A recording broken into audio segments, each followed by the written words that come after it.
pierde. Porque los que creen que se pierde la salvación tienen solamente 5 pasajes en todo el Nuevo Testamento que parece, leyéndolos, parece que se pierde la salvación, contra más de 175 pasajes que nos enseñan que es imposible perder la salvación. Entonces, cuando tienes en la Biblia una balanza y tienes 2 perspectivas o 2 doctrinas, es importante buscar cuál tiene más peso teológico y entender por qué las personas que creen eso, lo creen para que tú les puedas mostrar con los versículos que ellos usan para demostrar que esto es así, contradecirles a través del contexto dentro del cual el texto está escrito. Porque sacar un texto de contexto es hacer un pretexto. Entonces, las sectas se caracterizan por eso. Tú platicas con un testigo de Jehová y un testigo de Jehová te va a decir que Cristo no es Dios, que el infierno no existe. Y le preguntas, ¿por qué niegas que Cristo no es Dios? Y te contestan, es que Él dijo que nadie sabe estas cosas más que el Padre. Entonces, ¿cómo puede Cristo ser Dios si dijo que Él no sabía ni siquiera el día ni la hora? Sin entender que cuando Cristo bajó al mundo, Filipenses capítulo 2, Él se hizo igual que nosotros, se puso debajo del Padre temporalmente para que Él no hiciera nada más que lo que el Padre le dijera y dejarnos el ejemplo de la sumisión a la autoridad. Pero Jesucristo era 100% Dios y era 100% humano. Tú platicas con un mormón y el mormón te va a decir que ¿por qué no podemos tener 4 mujeres, 5 mujeres? Si David tuvo casi 7, 8, Salomón tuvo casi 1000. ¿Y por qué yo no? Dice don Pancho Pistolas. Y tú puedes contestarle claramente, ¿verdad? La dispensación o la administración bajo la cual vivieron, ¿por qué Cristo, Dios? Porque Dios tiene 2 clases para poder juzgar. Una, la voluntad de Dios, apúntalo, es permisiva y directiva. Entonces, el hecho que Dios permita algo no significa que sea la voluntad de Dios. Una muchacha llegó un día y me dice, ¿es por qué me permitió casarme Dios con este patán de esposo que me golpea, etcétera, etcétera? Si yo le pedí a Dios y le dije, porque tú aceptaste casarte con él y tú sabías perfectamente bien lo que hacías, tenías 2 años sin ir a la iglesia cristiana y te casaste con el primer camión que pasó por ti. Entonces Dios lo permitió, pero no era la voluntad de Dios. Porque si tú hubieras permanecido en la voluntad de Dios, Dios te hubiera dado la persona que Él quiere desde antes que naciéramos, que nos acompañara en nuestra vida matrimonial. Entonces tenemos que comprender eso. El que Dios haya permitido que Abraham se aventara el clavado con con Agar, y que David tuviera esposas y que Salomón lo dejó como ejemplo para que Salomón escribiera el libro de Eclesiastés. Y ahí Salomón lo explica claramente, a la risa le digo, enloqueces al placer. ¿De qué sirve esto? Para que cualquier hombre que crea que teniendo 2 mujeres o 3 mujeres ya la hizo y vas a ser feliz, te equivocas, porque las cosas que se escribieron para nuestra enseñanza se escribieron, a fin que a través del ejemplo de los hombres y mujeres que Dios exhibe con sus pecados en la Biblia, veamos que por eso la Biblia es un libro de santidad. Muy bien, vamos a abordar esta doctrina del rapto de la iglesia. Primera de Tesalonicenses 4, del 13 al 18. Pablo les dice a esta iglesia, no queremos, hermanos, o tampoco queremos que ignoren acerca de los que duermen. Dios no quiere que ningún cristiano ignore qué pasa después de morir.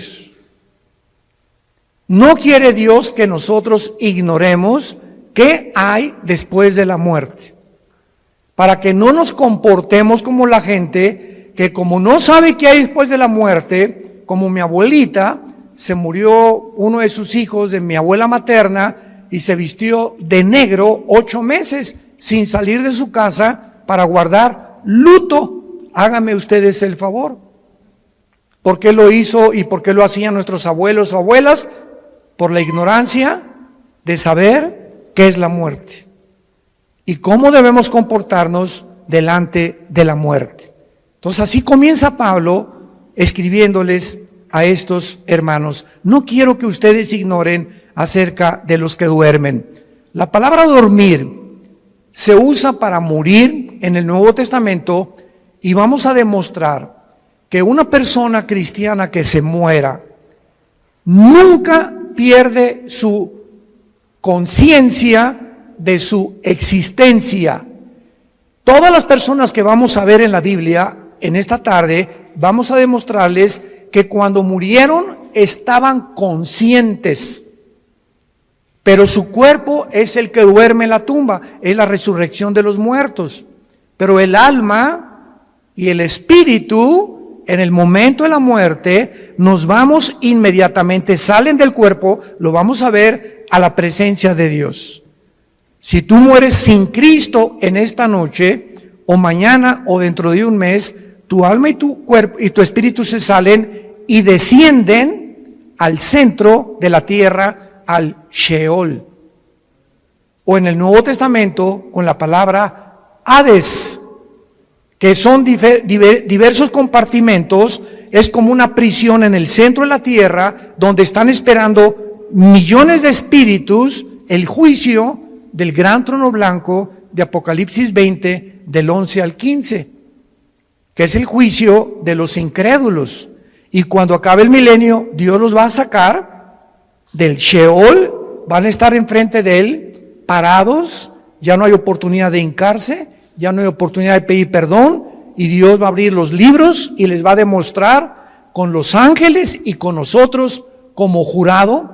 1 Corintios 6, del 3 al 4, somos el jurado en el juicio de Dios, porque Dios hizo un lugar que se llama el infierno. Y si no hubiera un infierno, el Dios de la Biblia sería un monstruo, porque si no hay un castigo para las gentes que no fueron castigadas en la vida, pues entonces se salieron con la suya.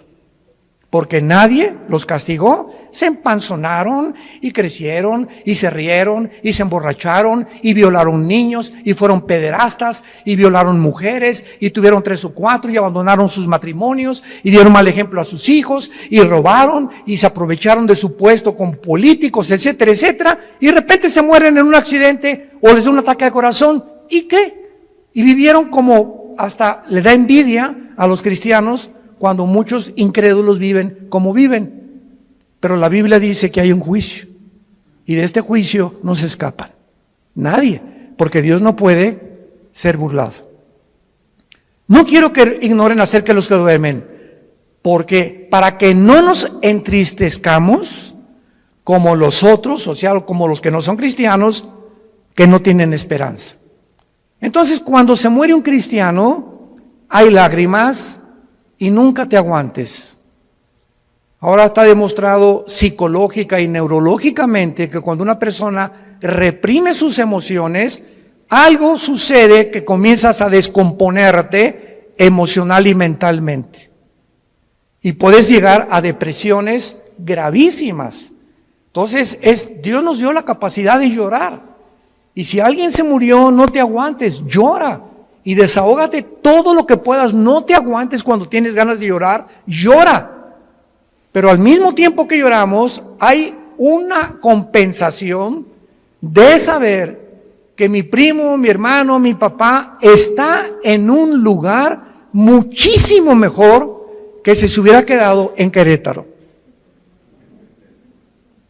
Está feliz con el pandero, si fue cristiano, etcétera, etcétera. Y hay una tristeza porque es un ser que ya no nos vamos a volver a ver. Como dijo el hermano Luis Palau, hace unos meses que acaba de morir de cáncer, grabó un video que me atravesó el corazón. Y Luis Palau dijo antes de morir, semanas antes de cáncer, yo quisiera que toda mi familia se fueran en el mismo avión conmigo. Así lo dijo, en el mismo avión. Pero yo me voy adelantando y me van a alcanzar después en otro avión ellos. Pero estoy contento porque voy y sé a dónde voy. Porque sé que me está esperando Jesucristo. Y el momento que cierre mis ojos y que mi alma salga, me olvido de todo y descanso verdaderamente por toda la eternidad. Entonces, este pensamiento lo trajo Jesucristo, porque tenemos esperanza.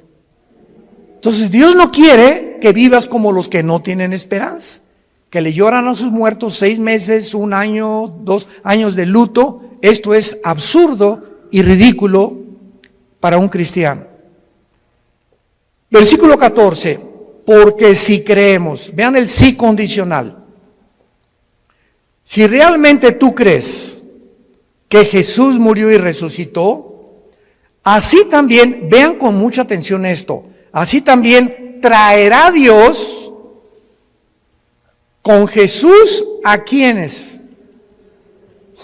Cuando Jesús venga en el arrebatamiento, si tú mueres hoy en la noche o yo muero hoy en la noche como cristianos y no ha venido el arrebatamiento, que vamos a hablar más adelante, nos vamos al cielo y cuando venga Jesús, que no va a poner sus pies en la tierra en el rapto, va a ser en el cielo y vamos a venir con Él los que hemos muerto en Cristo, de Pentecostés a nuestros días.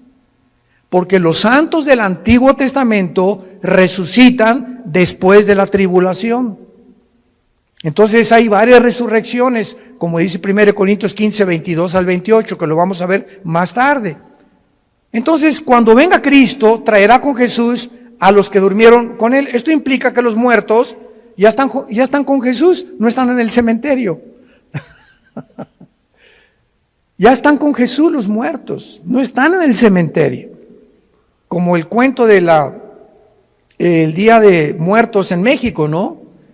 Que estaba la India María en el cementerio con una olla de mole. Y llegó la señora Pompidou con un ramo de flores. Y entró la señora Pompidou al cementerio con su ramo de flores así. India bruta, le dice, ¿cuándo crees que tu muertito se va a comer el mole? Y le contestó la India María, cuando venga el suyo por las flores. O sea, tanto los ignorantes como los de la clase alta cometen el mismo error que se llama paganismo. Cuando nosotros enterramos a alguien, un cristiano no regresa nunca al cementerio, porque no hay nada más que huesos y lagartijas. Y pararte enfrente de una tumba o de un monumento de una tumba, ¿verdad?, es por ignorancia, porque de alguna manera queremos seguir teniendo contacto con eso y, ay, mi chole, ¿verdad? Y perdóname que te haya hecho lo que te haya hecho, ¿verdad? Y perdóname, mi chole. Y comenzamos a hablar con el muertito, con la muertita, y él no está ahí. Ni se va a comer el mole, ni va a salir por las flores. Entonces, todas esas costumbres han sido arrastradas por ignorar qué hay después de la muerte. Y Jesús vino a abrirnos los ojos y el entendimiento para que vivamos con una vida de la verdad y del conocimiento. Versículo 15, por lo cual, entramos en materia, os decimos esto en palabra del Señor. O sea, Jesús le reveló a Pablo lo que vamos a leer. Que nosotros que vivimos, que habremos quedado hasta la venida del Señor, no precederemos a los que durmieron, porque el Señor mismo, con voz de mando, con voz de arcángel y con trompeta de Dios, descenderá del cielo, y los muertos en Cristo resucitarán primero. Luego nosotros, los que vivimos, los que hayamos quedado, seremos, apunta la palabra en tu Biblia, arpazo, tal como suena con Z, arpazo. como el arpazo de un tigre o el de un león que hace esto para arrebatar la carne. Y esta palabra se tradujo arrebatados y significa ser sacado o quitado del medio súbitamente. Por eso se llama rapto, viene del latín raptarus. Entonces, usar arrebatamiento o el rapto de la iglesia son palabras sinónimas, pero se tradujo arrebatados. Y es la palabra arpazo, que se traduce ser quitado, es cuando alguien rapta a alguien, viene y lo quitan y lo suben a un coche, ¿verdad? Súbitamente de repente y te inmovilizan y te desaparecen. Por eso se llama que seremos raptados. De repente, millones de personas en el mundo van a encontrar la ropa tirada en el suelo. Todos los bebés van a desaparecer del planeta Tierra y los niños menores de edad hijos de los cristianos. Aviones van a chocar porque los pilotos chocaron, porque desaparecieron los pilotos. Los congestionamientos de tráfico en las carreteras van a ser espantosos por tantos choferes que desaparecieron de sus trailers, de sus carros y tuvieron que chocar. Va a haber un congestionamiento impresionante en los medios de comunicación, tratando todos de poder investigar qué sucedió. ¿Qué pasó? ¿Quién se llevó a millones de personas del planeta Tierra? ¿Qué creen ustedes que el mundo va a contestar? Se los llevaron los ovnis. Y no es coincidencia que desde 1948, cuando Israel regresa a su tierra, desde el 48 hasta nuestra época, y más en los últimos meses, se ha promulgado y ha aumentado la comunicación y la investigación sobre el fenómeno de los ovnis. Las Naciones Unidas ya tienen un departamento dirigido por una hindú, una mujer de la India, encargada de investigar el fenómeno ovni. Al expresidente Trump le dijeron los senadores que por favor explicara el problema de Roswell, que en Nuevo México parece que cayó un ovni en Estados Unidos y que había un habitante dentro de él que lo sacó la CIA y el Pentágono en Estados Unidos y descubrieron que pues era completamente falso. Entonces, ¿por qué están apareciendo tantos platillos voladores en el cielo? Yo quiero darles ahorita la respuesta. Una vez me preguntaron, ¿por qué ustedes los cristianos no creen en los ovnis? Y yo les contesté, ¿quién dice que no creemos? Claro que hay muchos videos falsificados y relatos de personas que fueron raptadas por ovnis o que también hicieron experimentos genéticos con ellos, pero hay hechos que son reales. Y yo estuve traduciendo, ¿te acuerdas, Alan, de Jim Arwin? Jim Arwin fue el piloto de la nave Apolo 15, que fue el primer vehículo que caminó en la luna. Y Jim Arwin vino a México y me llamaron a mí, ya hablaba yo inglés en aquel tiempo, para que fuera su traductor. Fuimos como 6 o 7 universidades, ¿te acuerdas? Y Jim Arwin estuvo platicándonos con nosotros que él vio, porque allá cuando regresaba de la luna, él se convirtió a Cristo.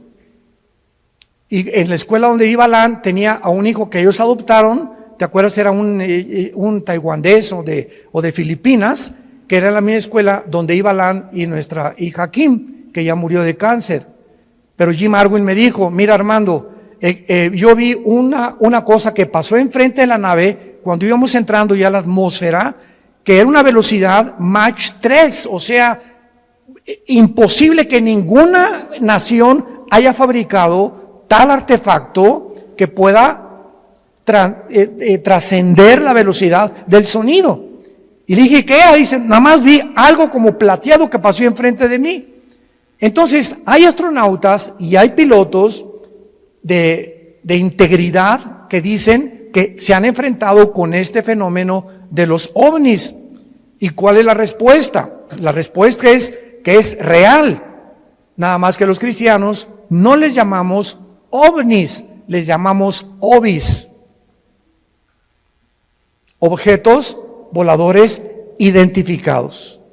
Porque no negamos que existen, pero sabemos quién está detrás de ese fenómeno. Son materializaciones de la energía satánica. Satanás está preparando el mundo para que cuando venga el arrebatamiento de la iglesia, sepa el mundo que fuimos sacados del mundo por extraterrestres. Ahorita, en el estado de Colorado, en Estados Unidos, el más grande observatorio de los ovnis, ¿quién creen ustedes que lo financia? El Vaticano. ¿Y saben cómo se llama el observatorio? Lucifer. Lucifer, el más grande observatorio que está tratando de encontrar, porque dijo el Papa Francisco que si llegaban los ovnis, él los iba a evangelizar. Bueno, no nos vamos a perder con eso, ¿verdad? Pero vamos a explicar esto claramente. Dice el versículo 5 que cuando Jesucristo venga en el rapto, va a haber una generación de cristianos vivos. Dios quiera que seamos nosotros. Muy bien. Y dice el versículo 16 que cuando Él venga, viene con voz de mando que solamente lo vamos a oír nosotros. Viene con el arcángel Miguel, que es el comandante en jefe de la nación de Israel. Y también dice la Biblia que vendrá con una trompeta. Y esta trompeta no es la última trompeta del capítulo 14 de Apocalipsis, porque las trompetas del Apocalipsis son de juicio. Y la trompeta que se va a usar aquí es para llamarnos a nosotros. Vamos a oír como un shofar. Porque en el libro de los Números, en el Antiguo Testamento, cuando acampaban, usaban 2 trompetas. Entonces en el desierto eran 2 millones de personas. ¿Y cómo podía Moisés decirles, mándeles un Twitter a los que se encuentran como a 1 kilómetro acampados, porque necesito tener una reunión mañana en Zoom con ellos? Entonces, agarraba una trompeta y tenía un sonido continuo, y cuando la gente lo oía, se acercaban alrededor del campamento y de la tienda de Moisés y de Josué para saber que él tenía instrucciones, y había otro toque de trompeta que era que era repetido, que significaba empaquen porque nos vamos, estamos cercanos por el enemigo. Entonces uno era para reunir al pueblo y el otro para huir, porque tenían que cambiarse de lugar porque sentían que venían enemigos contra ellos. Y el toque de trompeta que vamos a oír es para reunirnos con Jesús.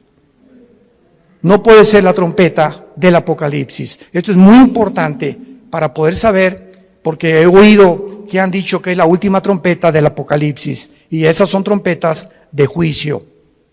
Entonces dice la Biblia, Cristo descenderá del cielo, versículo 16.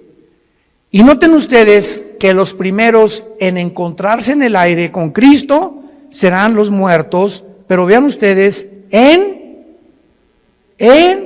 Cristo. O sea, desde Pentecostés hasta nuestros días se formó la iglesia.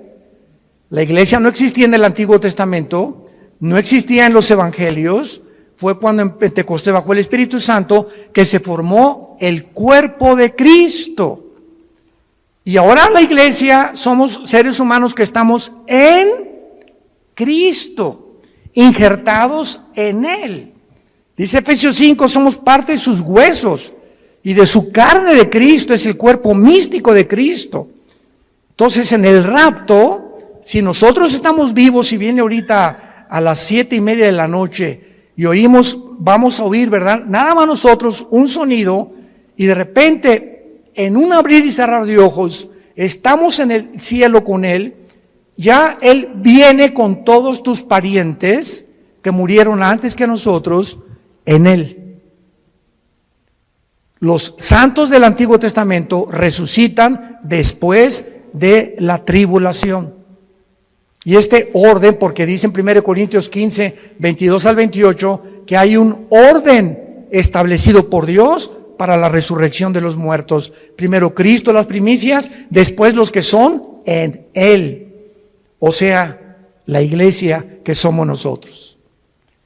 Y dice la Biblia, luego nosotros los que vivimos, los que quedemos, seremos arrebatados juntamente con ellos en el aire.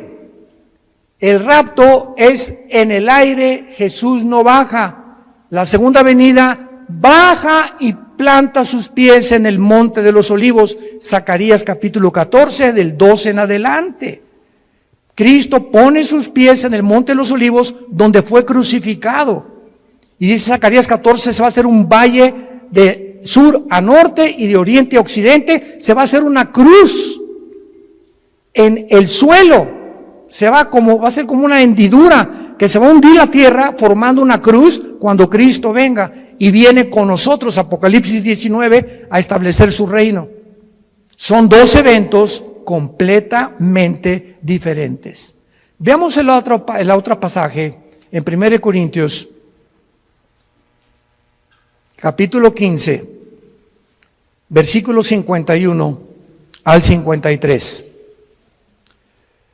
Pablo comienza diciendo, les digo un misterio. El rapto de la iglesia, síganme con mucho cuidado, era desconocido por los judíos. Ningún profeta del Antiguo Testamento habló del rapto de la iglesia, que habría un grupo de personas que no íbamos a morir. Era desconocido bajo el Antiguo Testamento. En los evangelios no se encuentra, en Mateo, Marcos, Lucas y Juan, no se encuentra el rapto. Más que cuando Jesús dice en Juan 14, voy a preparar una morada para ustedes y vendré y os tomaré a mí mismo. De una forma indirecta, la palabra os tomaré a mí mismo, que es en el griego paralambano, apúntalo, paralambano significa ser sacado y unido a Cristo. Y al apóstol Pablo, no a Juan, no a Pedro, no a Santiago, no a Mateo, no a Lucas, a nadie el Espíritu Santo le reveló este misterio. Entonces estaba escondido, era un secreto que Dios tenía guardado para nosotros, los que pertenecemos a la iglesia. Y se lo revela al apóstol Pablo. Les voy a decir un misterio, dice Pablo. ¿Cuál es este misterio? Que no todos vamos a morir, pero todos vamos a ser transformados.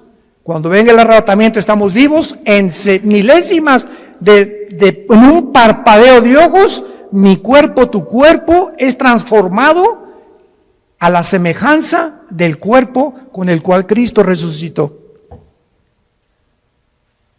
Porque si me preguntan, ¿cómo va a ser nuestro cuerpo? ¿Me voy a parecer a John Travolta? ¿Me parecería a Madonna cuando resucite?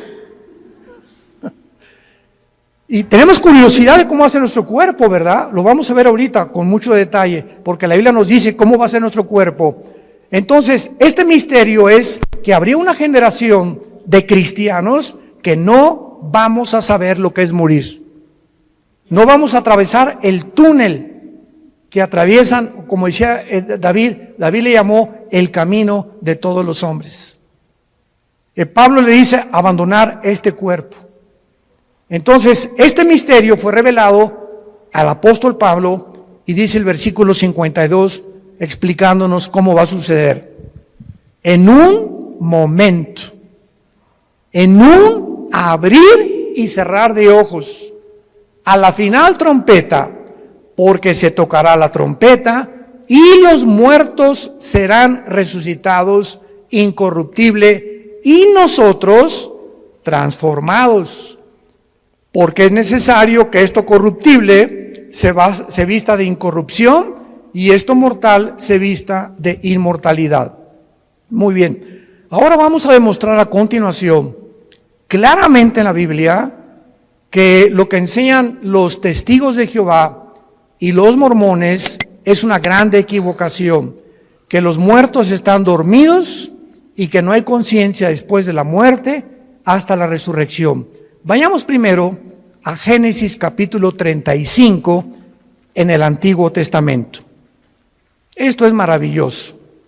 La Biblia es preciosa. No hay nada perverso en ella. Todas ellas, las palabras de Dios, son rectas al que entiende y razonables a los que han alcanzado la sabiduría. Dice Proverbios 8 del 4 al 8. Vean ustedes Génesis 35 versículo 18. Pon una lupa o un microscopio para lo que vamos a leer. Aconteció que al salírsele, apúntalo, Nepesh. Nepesh con SH al final. Es la palabra hebrea para alma. Al salírsele el Nepesh o el alma murió. Desgraciadamente hay una traducción de la Biblia que se llama la Nueva Versión Internacional. Yo no se la recomiendo a nadie. Y si tú lees este versículo en esta versión de la Biblia, dice, aconteció que suspiró. ¿Y qué es un suspiro? O sea, no explica nada, ¿no? Porque no nos revela la parte que forma el cuerpo humano, que es el alma. Vamos a ver cuál es la otra parte del cuerpo humano. Y cuando dice la Biblia, Nepesh, si lo quieres apuntar, el alma es el centro de la mente, las emociones, la voluntad y los sentimientos. Eso es el alma. Y que en otras partes del Antiguo Testamento se traduce como el corazón. Del corazón salen las malas palabras, del corazón sale esto, del corazón aquello, perverso y engañoso el corazón, Jeremías 17:9, y cuando dice perverso y engañoso el corazón, perverso y engañosos son nuestros sentimientos. Perversos y engañosos son nuestras emociones. Perverso y engañoso es nuestra voluntad y nuestro intelecto. Nacimos torcidos. Qué peligroso es que confiemos en nuestros sentimientos y en nuestras emociones cuando no están bajo el control del Espíritu Santo. Ay, hermano, me voy a casar. Sí, qué bueno que te vas a casar, Conchita. Es que está re guapo, se parece a Rambo. ¿Y te vas a casar por el físico? Bueno, voy a casar porque qué linda, y está muy bonita. ¿Y te vas a casar por el físico o realmente ya tienes un tiempo conociendo el corazón de esa persona, su carácter, cómo reacciona a diferentes cosas, caminar con Cristo? Porque el matrimonio es para dos discípulos. El matrimonio es para dos discípulos de Jesús. Porque si te casas y eres cristiano con una que no es cristiana o uno que no es cristiano, ¿qué va a pasar? Es como atar en el arado, en el campo, a un buey con un burro. Entonces el buey jala para acá y el burro jala para allá. Para arar el arado se necesitan dos bueyes. No estoy diciendo que seas buey. Y son palabras bíblicas, ¿eh? Entonces, por eso están unidos para arar con un yugo los dos, y el yugo del matrimonio es Cristo. Entonces, si los dos no están y Cristo no está en medio, cordón de tres dobleces es difícil de romperse, dice Eclesiastés capítulo 4. Por eso es tan importante entender que el matrimonio es para discípulos. Aconteció que al salírsele el alma, murió. Al morir, ¿qué se sale de nosotros? Se sale el alma. Ahora el versículo 29 del mismo capítulo. Y exhaló Isaac el Roach. Así como suena, se pronuncia la CH en hebreo como J, Roach. Se le salió y se traduce espíritu. Y el espíritu es la parte inmaterial a través de la cual conocemos, adoramos y servimos a Dios.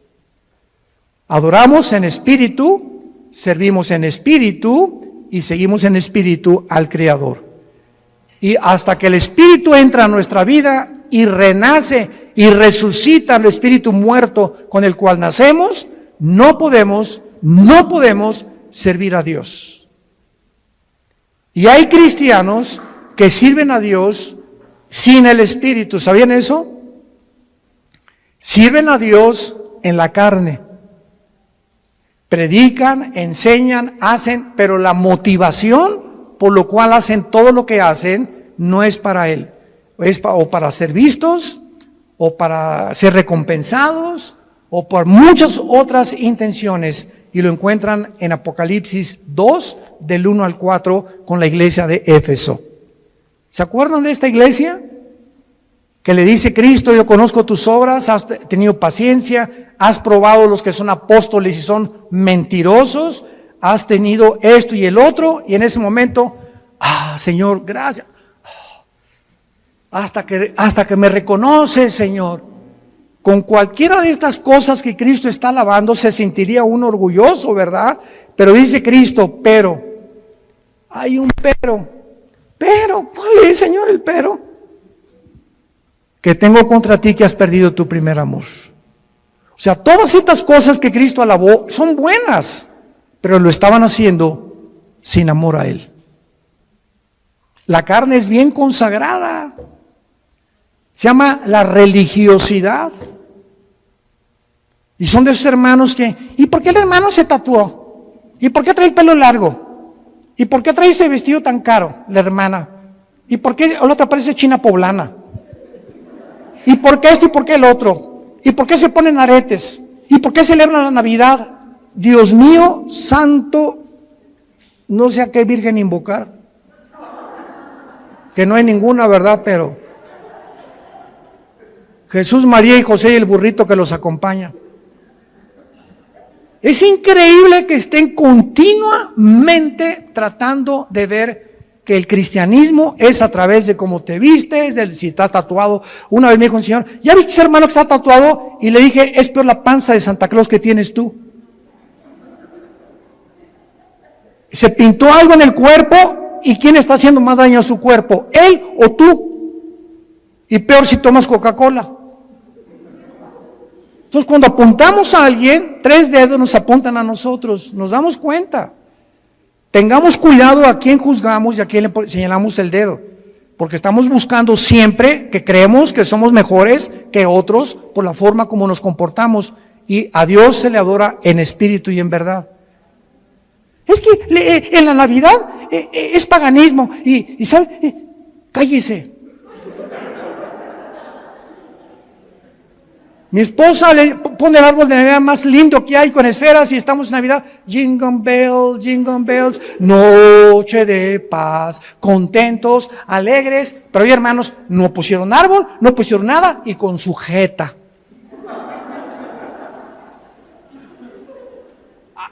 Imagínense en el cielo, Dios al arcángel Miguel, búscame a los que pusieron arbolito y les pones una tacha. ¿Se imaginan ustedes que así Dios calificara la vida espiritual de nosotros? Los que pusieron y los que no pusieron, los que toman vino y los que no toman vino, los que están tatuados y los que no están tatuados. Dios ve el corazón. El gozo y la paz en el espíritu que tengamos y la comunión con Él, eso es lo que Dios busca en nosotros. Ahora veamos en Filipenses capítulo 3, ya que hemos visto que al morir se sale el espíritu y el alma, no estamos dormidos. ¿Cómo será nuestro cuerpo cuando nosotros resucitemos? Dice Filipenses capítulo 3 con muchísima claridad, y tal vez muchos lo han leído antes, pero noten ustedes con los detalles que Dios nos da.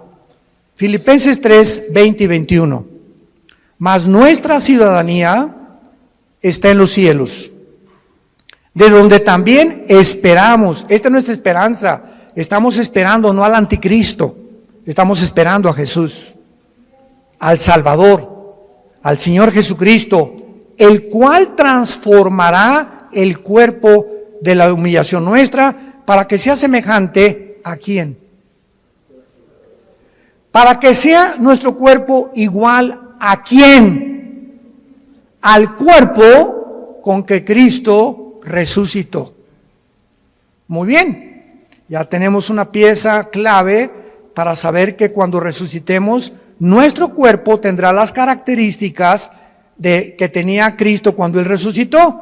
Muy bien, ¿cuáles características tenía Cristo cuando Él resucitó? Número 1, cuando Jesús estaba abriendo sus brazos en la cruz, los romanos tenían la orden, y era de pena de muerte, de asegurarse que el crucificado, antes de que lo bajaran, estuviera muerto.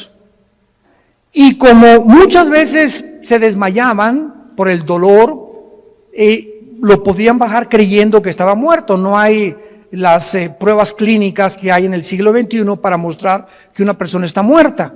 Entonces lo que hacían los romanos era romperles los meniscos con un mazo grandísimo en las rodillas, los meniscos de las rodillas. Entonces el crucificado tendría que caer y asfixiarse, y si no estaba muerto, moría por asfixia. Y entonces así se aseguraban de que la persona estaba muerta. Pero estaba escrito en Deuteronomio que a Jesús no lo romperían los huesos. Y cuando se acercó un soldado a Cristo para romperle los huesos, un centurión romano le había dicho al soldado: detente, yo voy a hacerlo de otra manera. Agarró una lanza y lo atravesó de la izquierda a la derecha, todo el diafragma y el corazón de lado a lado, para asegurarse que estaba muerto. Y el apóstol Juan en el Evangelio escribe esto: vi salir, porque él estaba en la cruz con María su madre y con María Magdalena, son los únicos que estaban en la cruz, y otra mujer, vi salir una gota de agua mezclada con sangre. Esto lo escribió Juan hace 2000 años. Y la cardiología moderna, un cardiólogo te da testimonio y te da evidencia que cuando se mezcla el agua con la sangre, implica la rotura del pericardio. ¿Qué es el pericardio? Es una capa que envuelve el corazón, y cuando se rompe, produce un derramamiento de agua mezclada con sangre, lo que implica que cuando Jesús fue atravesado con la lanza, ya estaba muerto. Y ahora quiero hacerles una pregunta a todos ustedes, que me encanta hacérselas, sobre todo a los teólogos, aquí a los calvinistas y a los arminianos, y yo que aquí, que se me diga, a ver. ¿De qué murió Cristo?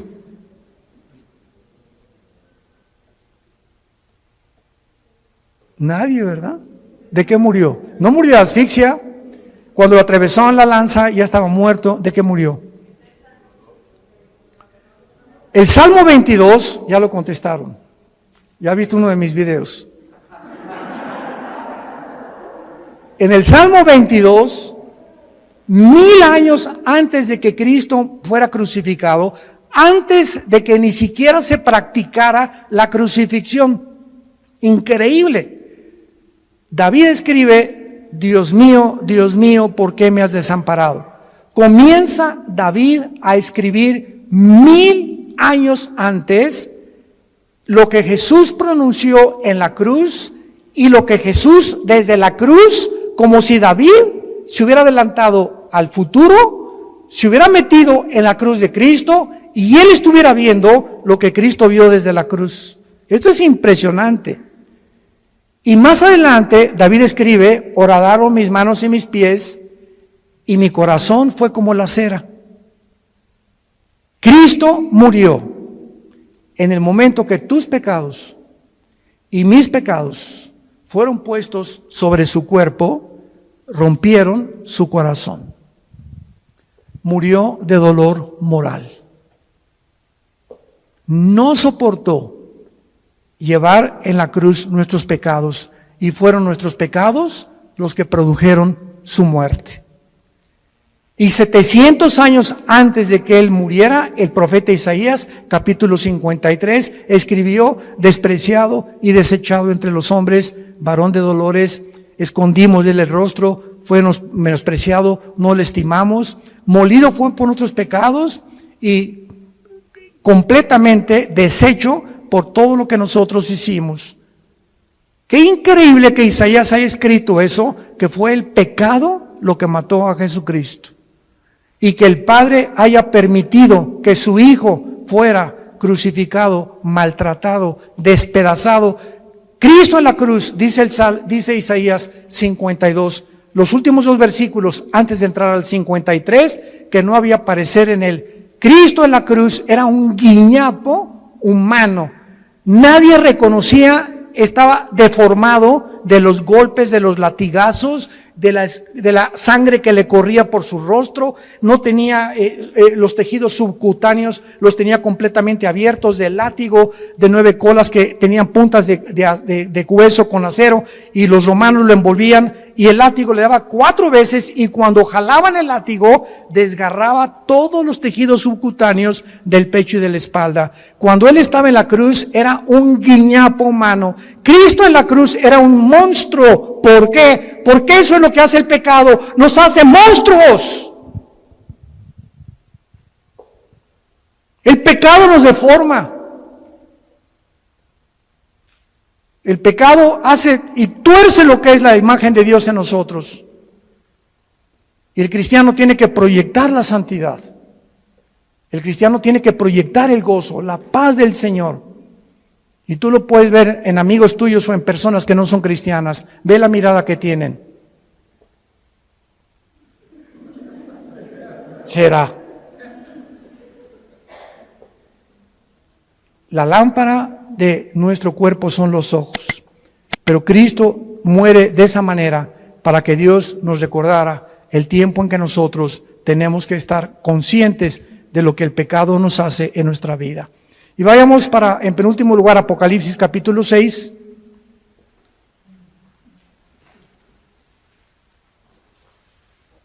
Molido por nuestros pecados. Qué tremendo.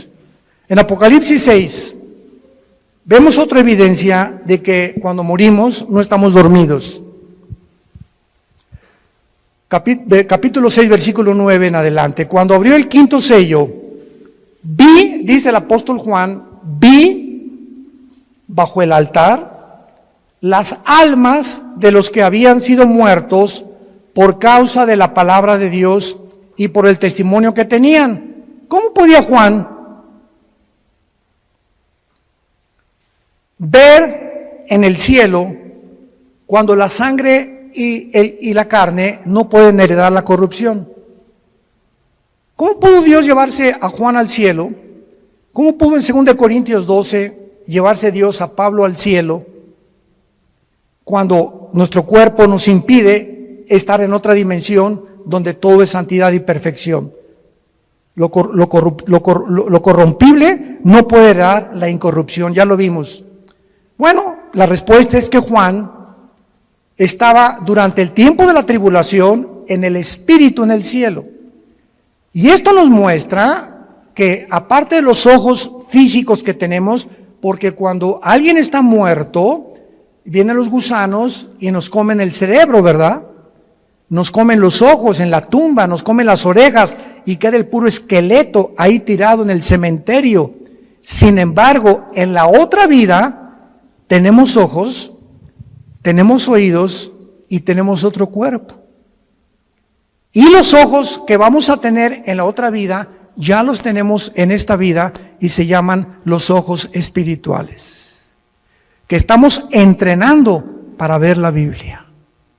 Si tú vienes a la Biblia con tus ojos carnales, sin antes orar ni limpiar tu vida, Dios no va a permitir que veas nada de revelación, ni el Espíritu Santo te va a descubrir las cosas profundas que se encuentran en la Biblia, porque los puros de corazón verán a Dios, nada más.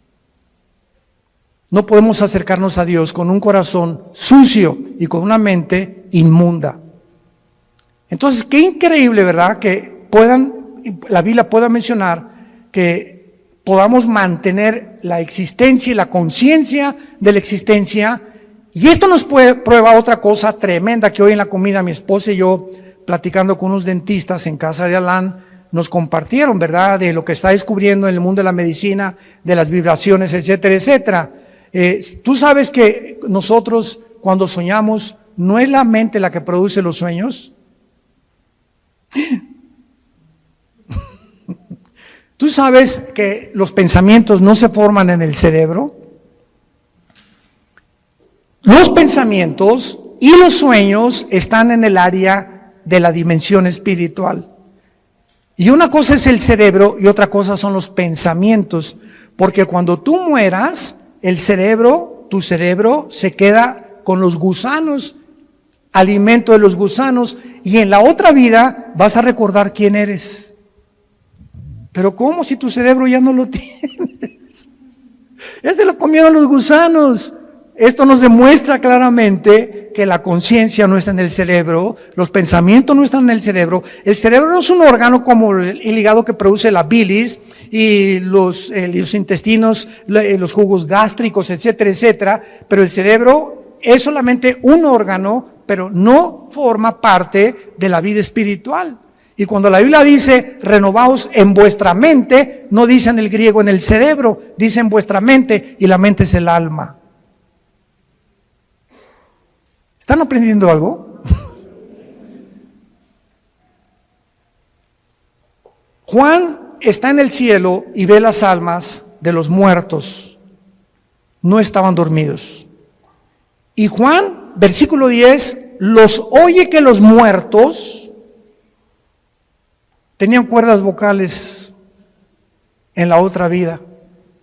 Las que tenemos aquí, los gusanos se las comieron.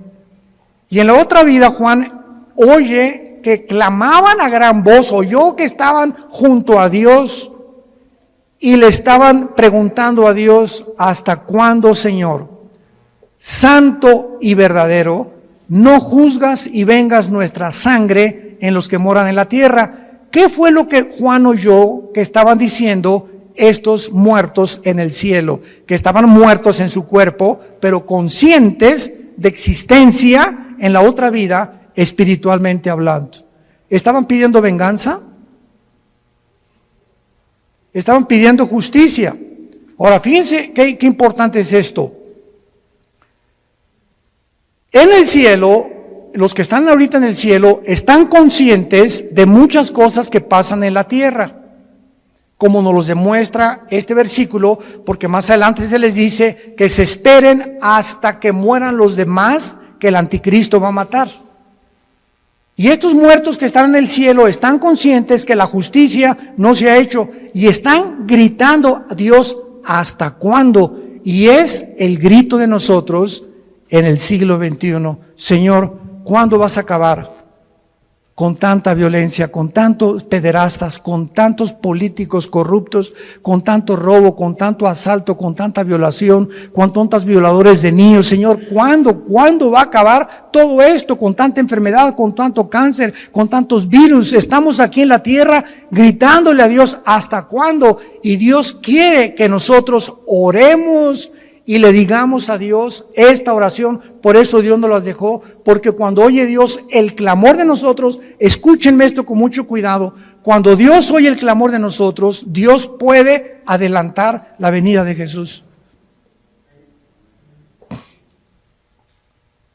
Y para terminar, lo voy a demostrar en Apocalipsis 8. Cuando abrió el séptimo sello, se hizo silencio en el cielo como por media hora. Esto es impresionante. Y vi a los 7 ángeles que estaban en pie ante Dios y se les dieron 7 trompetas. Otro ángel vino y se paró ante el altar. Allá en el cielo hay un templo con altar, con lugar santo, con lugar santísimo y con atrio.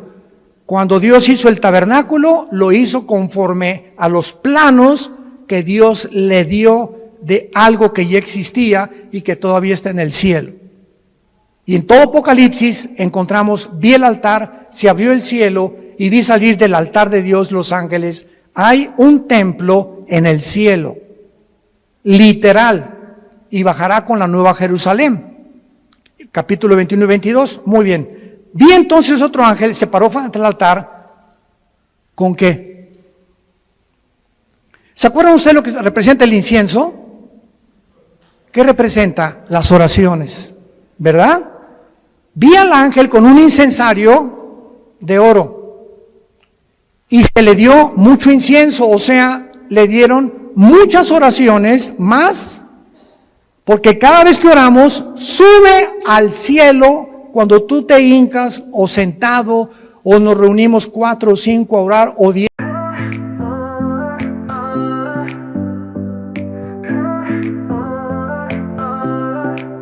Met you on a Tuesday, bright as the moon's glow. Electric feeling, sparks start to follow. Hand in hand, walking slow, it's so dreamy. Love struck magic, filling up the scenery. Late night talking about our secret dreams. Laughing till dawn by the old ice cream machines. Movies on Fridays like it's always been. Each day with you feels like I'm